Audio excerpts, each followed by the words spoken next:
Eu quero conversar um pouco com você sobre a Reforma Protestante e dizer inicialmente que a Reforma não foi um desvio, foi uma volta às origens, uma volta da Igreja à doutrina dos apóstolos. Eu quero ancorar esta palavra em Romanos 1,17, o justo viverá pela fé. A igreja cristã, até o quarto século, ela não tinha bandeira denominacional. Ela não era católica, não era protestante, ela era igreja cristã. Depois, com a declaração de que era uma religião oficial do Império, por meio de Constantino, com os séculos, a igreja foi se desviando da sua fidelidade às Escrituras.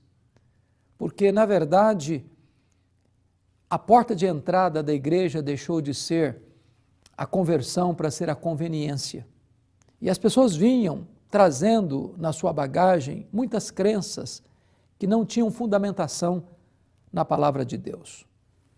A igreja foi se perdendo teologicamente, doutrinariamente, e os líderes foram se enriquecendo ou se enchendo de muito poder eclesiástico, mas fraqueza moral.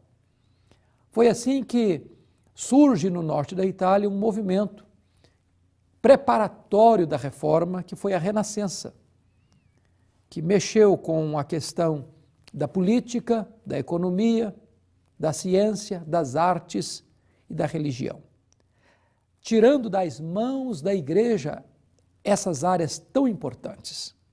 Para e passo, em 1450, Johannes Gutenberg inventa a imprensa na Alemanha. E o primeiro livro a ser impresso vai ser exatamente a Bíblia. Deus levantou também homens que se voltaram para o Evangelho e que pregaram com fidelidade a palavra de Deus, como John Huss, como John Wycliffe, como Jerônimo Savonarola, e dois deles foram martirizados. John Huss, na Boêmia, Jerônimo Savonarola, na Itália, e John Wycliffe trabalhou intensamente, mesmo debaixo de perseguição, para traduzir a Bíblia para o inglês. Entretanto, a reforma protestante só vai de fato ser estabelecida quando o Papa Leão X envia Johannes Tetzel para a Alemanha para vender indulgências, bulas papais, vendendo perdão de pecados. E com isso arrecadando dinheiro. E na medida em que a pessoa dava um valor maior, se comprava 5 anos, 10 anos, 15 anos, 20 anos de perdão. E o Papa dava a sua assinatura garantindo a esta pessoa o perdão. Bom, o monge agostiniano Martinho Lutero, que já tinha encontrado a verdade de Romanos 1,17, o justo viverá pela fé, não suportando mais aquela pregação equivocada de Johannes Tetzel, vai fixar nas portas da igreja de Wittenberg, no dia 31 de outubro de 1517, 95 teses contra as indulgências. Estava ali deflagrada, portanto, a reforma protestante do século XVI. Deus levantou homens importantes como Martinho Lutero, como João Calvino e muitos outros reformadores importantes. E a reforma traz à tona algumas verdades essenciais. Primeiro, só a Escritura. Não é a tradição, não é a decisão dos concílios eclesiásticos, os dogmas estabelecidos pelos homens que estão no mesmo nível, na mesma altura da Escritura. É só a Escritura. A verdade emana da Bíblia. A Bíblia é quem diz para nós a verdade de Deus, ou seja, a igreja não está acima, os concílios não estão acima da Escritura, a Escritura é quem está acima dos concílios, e dela decorre a nossa fé, aquilo que nós sabemos acerca de Deus e das suas obras. Mas mais do que isso, só a fé, não é a fé mais as obras, mas só a fé em Cristo é suficiente para a salvação. A salvação é uma dádiva de Deus e não uma conquista das obras. Terceiro lugar, só a graça em vez do merecimento humano. Nós não somos salvos porque praticamos boas obras, porque frequentamos uma igreja, porque entregamos o dízimo, porque fazemos orações, porque pertencemos a uma família cristã. Não, nós somos salvos pela graça. Ou seja, é o sacrifício de Cristo na cruz, em nosso favor, em nosso lugar, é que nos dá a base da nossa salvação. Ou seja, nós não conquistamos a salvação pelos méritos, nós recebemos de graça, pela fé, esta dádiva gloriosa de Deus. Mas também a reforma estabeleceu que é só Cristo.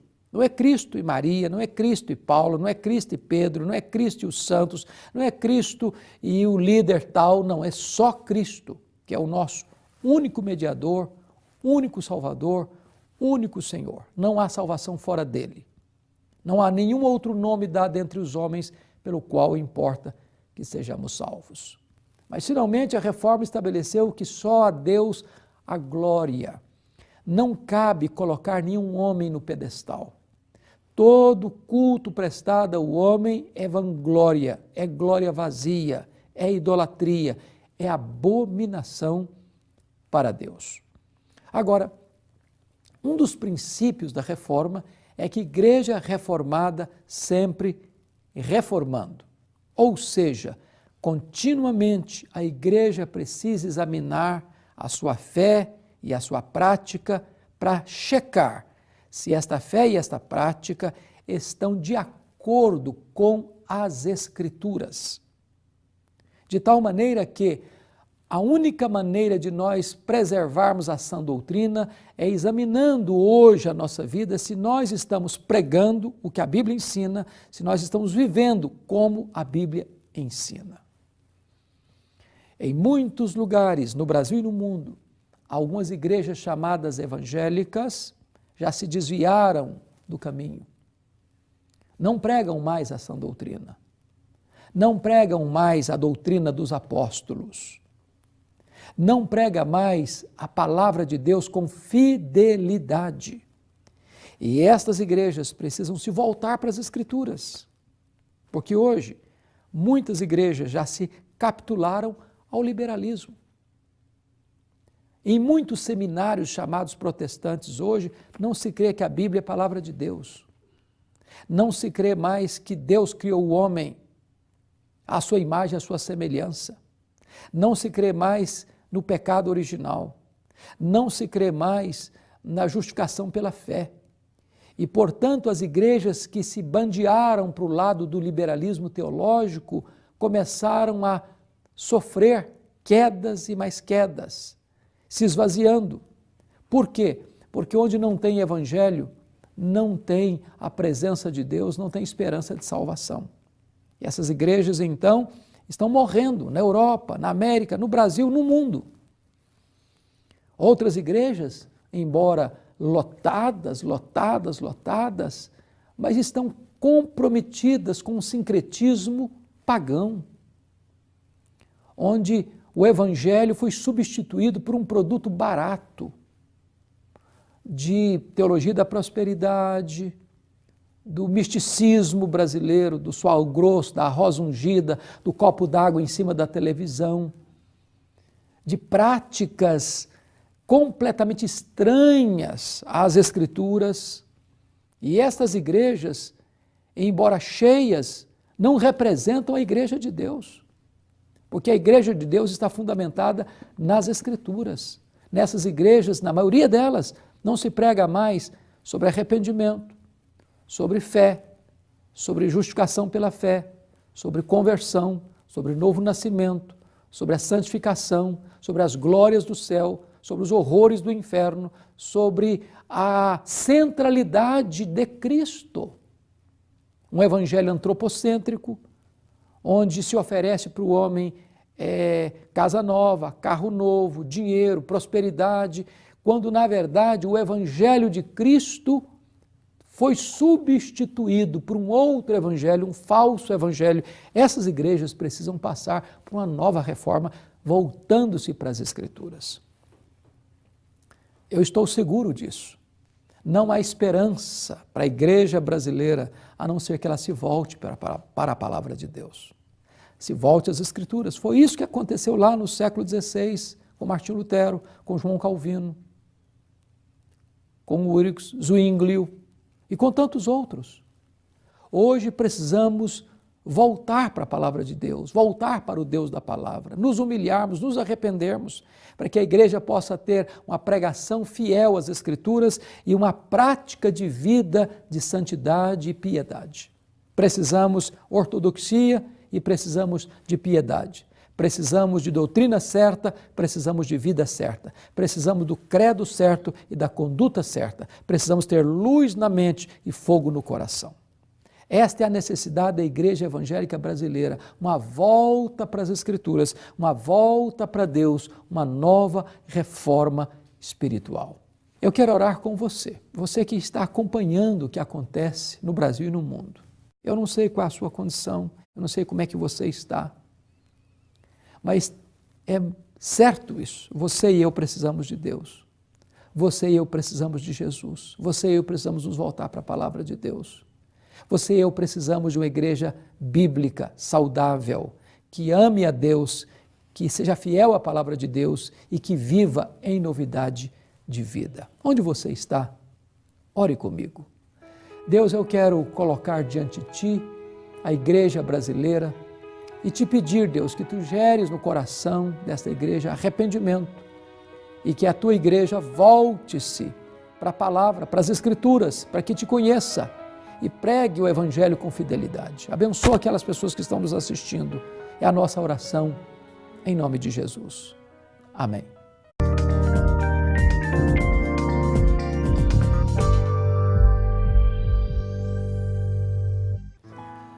Eu quero conversar um pouco com você sobre a reforma protestante e dizer-lhes, e com os séculos a igreja foi se desviando da sua fidelidade às Escrituras. Porque, na verdade, a porta de entrada, ela não era católica, não era protestante, ela era igreja cristã. Depois, com a declaração de que era uma religião oficial do Império, por meio de Constantino, inicialmente que a reforma não foi um desvio, foi uma volta às origens. Uma volta da igreja à doutrina dos apóstolos. Eu quero ancorar esta palavra em Romanos 1,17.